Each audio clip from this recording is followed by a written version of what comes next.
Et nous allons suivre cet élément réalisé par Koudous Abdoulaye sur les bananes plantains pour planter le décor de notre rubrique Monde agricole. Du plantain, l'autre forme de banane qui se caractérise par sa grosseur. Les revendeuses s'approvisionnent dans différents marchés primaires et revendent le produit sur le marché de consommation.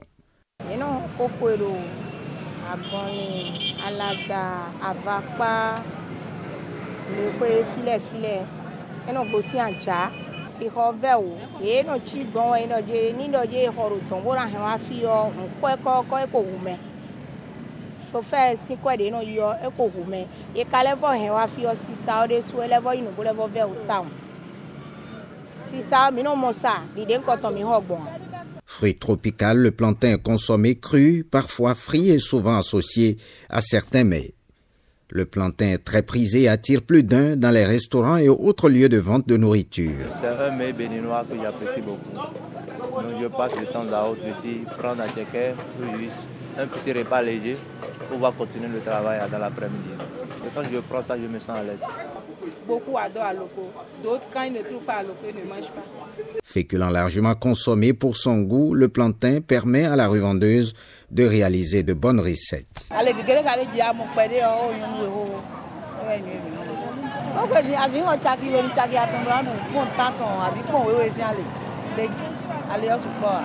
Bénéfice, nous sommes en train, nous sommes dedans comme ça.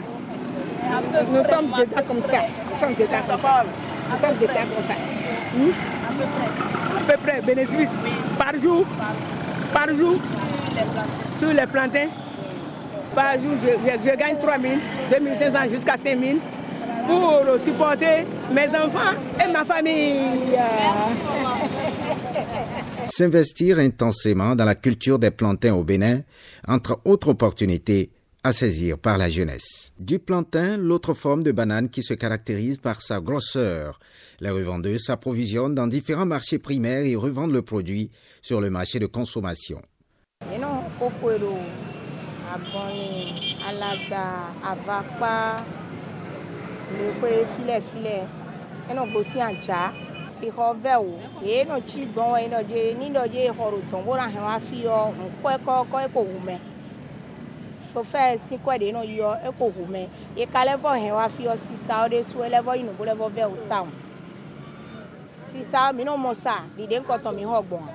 Fruit tropical, le plantain est consommé cru, parfois frit et souvent associé à certains mets.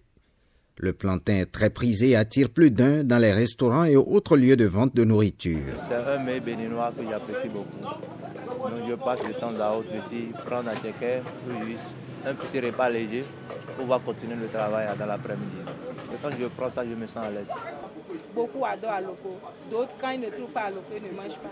Féculent largement consommé pour son goût, le plantain permet à la revendeuse de réaliser de bonnes recettes.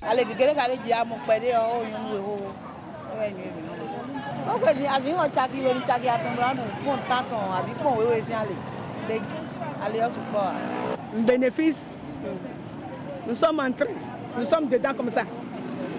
Nous sommes dedans comme ça. Nous sommes dedans comme ça. Nous sommes dedans comme ça. À peu près, bénéfice par jour, sur les plantains. Par jour, je gagne 3 000, 2 500 jusqu'à 5 000 pour supporter mes enfants et ma famille. S'investir intensément dans la culture des plantains au Bénin, entre autres opportunités à saisir par la jeunesse.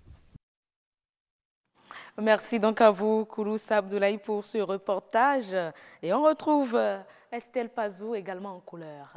Estelle, de rose vêtue, comment vous portez-vous? Ça va très bien, heureuse d'Alandi. Le rose, l'amour chez vous.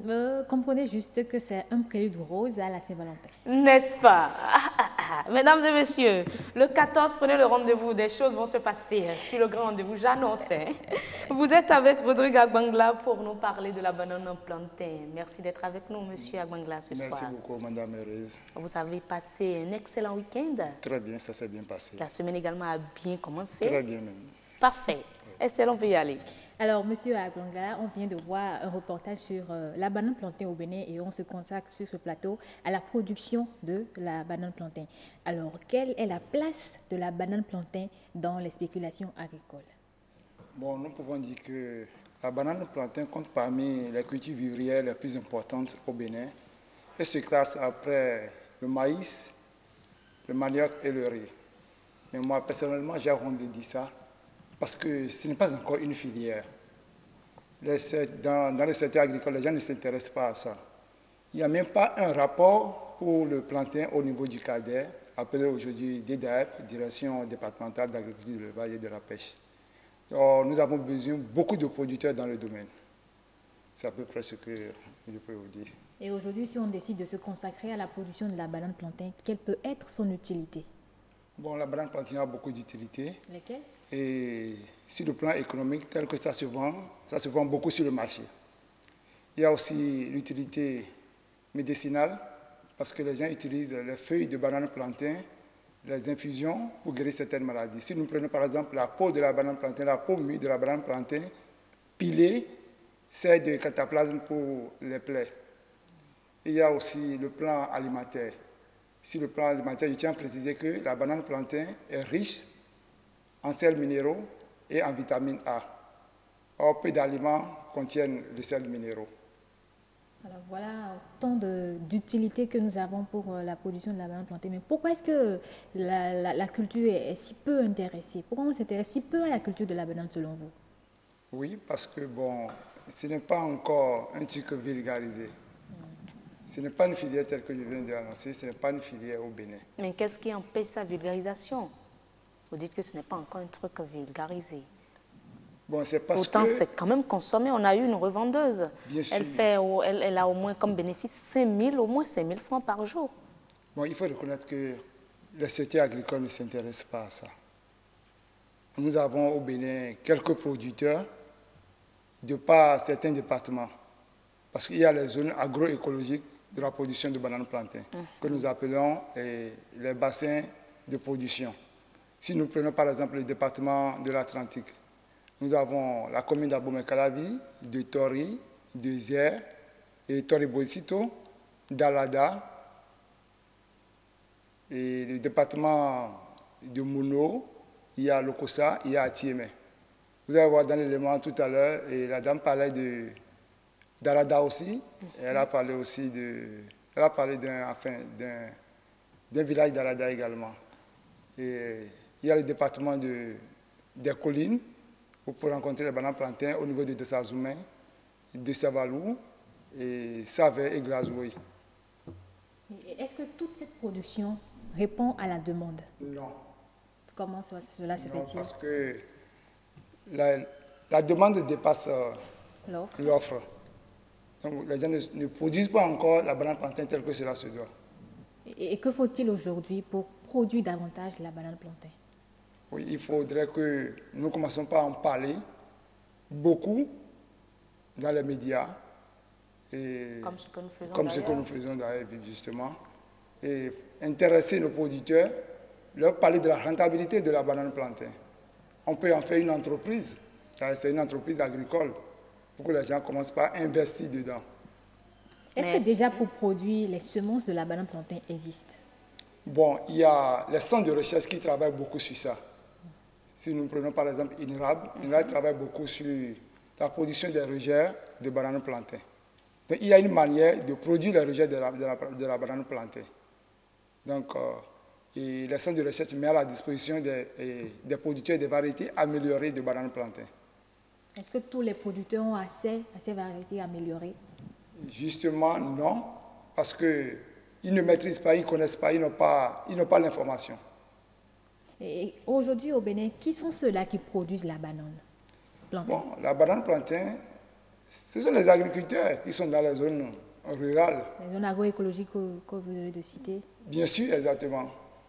Mais est-ce que les engrais chimiques n'interviennent pas déjà dans la production de la banane plantain au Bénin? Je dirais non, c'est une production biologique. Parce que c'est une culture que les gens ne maîtrisent pas.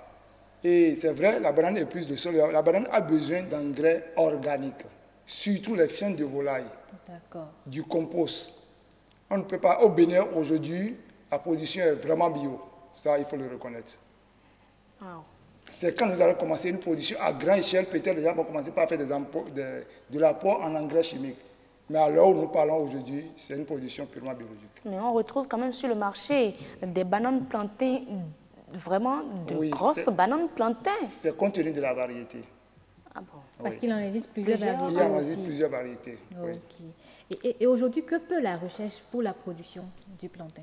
Pour la production du plantain, d'abord la recherche met à la disposition des producteurs, tel que je viens de dire, des variétés améliorées.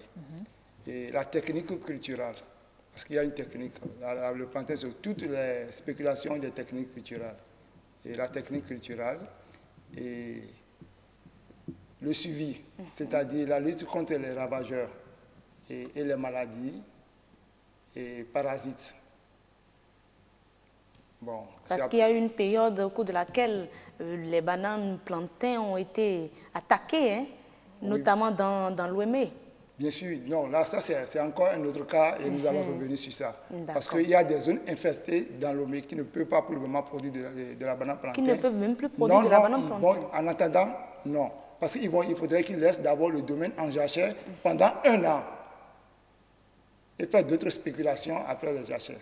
Okay. Ce n'est pas dans toute la zone de l'Ouémé, mais il y a des zones propices qu'on ne peut pas produire, dans lesquelles on ne peut pas produire de la banane plantain pour le moment. Mais il y a un travail qui est en train d'être fait actuellement. Quand on sait que la production ne suffit pas encore face à la demande et qu'il y a encore une telle situation présente, quelles dispositions prendre alors? Il y a déjà des dispositions en cours. C'est ça que nous allons demander aux producteurs de laisser ces domaines en jachère et mettre d'autres cultures. Donc, nous sommes en train de travailler sur ça. Il y a des centres de recherche qui sont en train de travailler sur ça actuellement. Est-ce qu'il existe des possibilités d'arriver un jour à exporter la banane plantain du Bénin? Bon, je ne dirais même pas que la possibilité oui. existe déjà. Donc ça veut dire oui, que la banane plantain est s'exporte. déjà importée. Je connais beaucoup de producteurs qui exportent la banane plantain vers le Niger, le Burkina, le Mali et autres. Donc la banane plantain est déjà exportée au Bénin. Quelle variété? Toutes les variétés? Toutes les variétés de banane plantain. Disponibles au Bénin. Oui, disponibles au Bénin. Et on connaît aussi la Côte d'Ivoire pour ses bananeraies. Est-ce que le Bénin peut rêver un jour avoir des bananeraies aussi grandes que celles que nous avons bien sûr, pourquoi en Côte pas. d'Ivoire? Je connais des Béninois qui ont déjà 10 hectares de production de banane plantain, voire 25 hectares de production de banane plantain. Donc nous allons en arriver là, ça c'est certain. Afin qu'on puisse consommer allègrement de la banane foutou ou bien foutou banane. Oui, ça c'est un mets que les Ivoiriens aiment particulièrement. Même des Béninois, hein, oui. Et aujourd'hui, si on doit accompagner la production de la banane, si par exemple l'État décide d'accompagner la production de la banane, qu'est-ce qu'il doit faire? Bon, je dirais d'abord, est-ce que nous avons besoin réellement de l'État pour décoller cette filière? Oui. L'État doit commencer par en parler dans les cadres, appelés aujourd'hui les DDAEP. Parce que quand vous allez dans les centres de recherche, les gens en parlent déjà. Mais au niveau, parce que l'État est représenté au niveau de l'agriculture par les cadres, par les DDAEP, excusez-moi beaucoup, et c'est le nouveau nom aujourd'hui. DDAEP, Direction départementale d'agriculture, de l'élevage et de la pêche. Donc il va falloir qu'ils ont dans leur rapport la production de la banane plantain. C'est quand ça va prendre au niveau de ces directions, comme ça le président sera informé. Les présidents sont plus proches de ces institutions que les centres de recherche. Donc déjà, si les DDAP ne commencent pas à en parler, parce qu'il doit y avoir des techniciens dans la maison qui sont spécialisés en la matière.